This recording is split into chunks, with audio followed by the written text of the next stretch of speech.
মাতৃশক্তির কথা তো আপনারা শুনেছেন, গতকালই শুনিয়েছে বিজেপি, এবার যুব শক্তি। মানে ভোটের আগে আরও একটা কার্ড খেললো বিজেপি। লিয়েন্ডার পেজ এবং বীরেন্দ্র সিংয়ের উপস্থিতিতে যুবসাথী কার্ড প্রকাশ করা হয়েছে। এই প্রকল্পের মাধ্যমে কি হবে, আসলে মাসে মাসে বেকার যারা যুবক এবং যুবতীরা আছে তারা কিন্তু ৩,০০০ টাকা করে পাবে বলছে বিজেপি।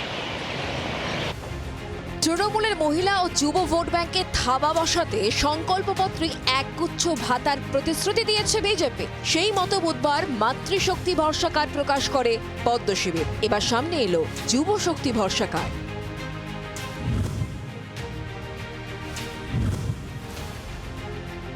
ভাতাই ভরসা, ভাতা ছাড়া পথ নেই, বলা যেতে পারে ভাতা ছাড়া ভোট নেই।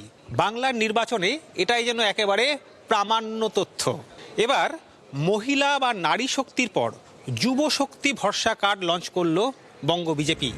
বৃহস্পতিবার নিউ টাউনের হোটেলে যুব শক্তি ভরসা কার্ডের আনুষ্ঠানিক উদ্বোধন করেন বিজেপি যুব মোর্চার রাজ্য সভাপতি ইন্দ্রনীল খা। উপস্থিত ছিলেন অলিম্পিক পদকজয়ী দুই তারকা ক্রীড়াবিদ লিয়েন্ডার পেজ ও বিজেন্দ্র সিং। এই প্রকল্পের মাধ্যমে রাজ্যের বেকার যুবক যুবতীদের মাসে ৩,০০০ টাকা করে দেওয়ার প্রতিশ্রুতি দিয়েছে পদ্ম শিবির।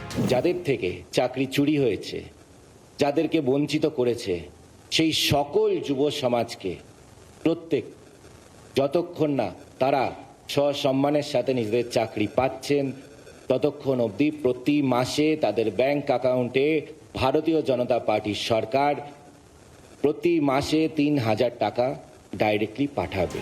এর পাশাপাশি সরকারি চাকরি বয়সসীমা ৫ বছরের ছাড়, আগামী ৫ বছরে ১ কোটি কর্মসংস্থান এবং ডিসেম্বরের মধ্যে সমস্ত সরকারি শূন্যপদ পূরণ সংক্রান্ত একাধিক আশ্বাসও দিয়েছে গেরুয়া শিবির। पश्चिम बंगाल को डबल्स खेलना पड़ेगा। इसका मतलब कि जो पश्चिम बंगाल चला रहे और सेंट्रल गवर्नमेंट चल रहे उसमें अच्छा पार्टनरशिप होना चाहिए। बासी मछली अच्छी नहीं लगती, तो मैं कह तुम बासी सरकार चला रहे हो तब से, तो उसको भी चेंज कर दो। तो बासी खाना बंद करें, बहुत हो गया अभी। ভোটের ঠিক আগে অন্তর্বর্তী বাজেটেই ভাতার বহর বাড়িয়েছে রাজ্যের তৃণমূল সরকার। লক্ষ্মীর ভাণ্ডারের টাকা ৫০০ টাকা বেড়ে হয়েছে ১,৫০০ টাকা। এর পাশাপাশি বেকার যুবক যুবতীদের জন্যও যুবসাথী নামে নতুন প্রকল্প চালু করা হয়েছে। এই প্রকল্পে ইতিমধ্যেই ১,৫০০ টাকা করে দেওয়া শুরু করে দিয়েছে রাজ্য সরকার। জোড়া ফুলের এই জোড়া ভাতার মোকাবিলায় মাতৃশক্তি ও যুব শক্তির মতো প্রকল্পে বাজি ধরেছে বিজেপি। শুধু প্রকল্প ঘোষণা নয়, পরপর দুদিনের সাংবাদিক বৈঠকে মহিলা ও যুবদের হাতে প্রতীকী কার্ড তুলে দিয়েছে গেরুয়া শিবির। জানিয়ে নির্বাচনী আচরণবিধি লঙ্ঘের অভিযোগ তুলছে তৃণমূল। সময় নতুন কোন প্রকল্প এইভাবে ঘোষণা হয় না, নির্বাচন কমিশনের নিয়ম। কিন্তু সব থেকে অসুবিধা হচ্ছে নির্বাচন কমিশন তো এখন বর্তমানে বিজেপির নিজেদের সংস্থায় পরিণত হয়েছে, শাখা সংগঠনে পরিণত হয়েছে। কার কাছে আমরা এইসব নিয়ে কমপ্লেন করব? ভাতা বনাম ভাতা, কার ভাতা বেশি ভোট টানবে এখন সেটাই দেখার।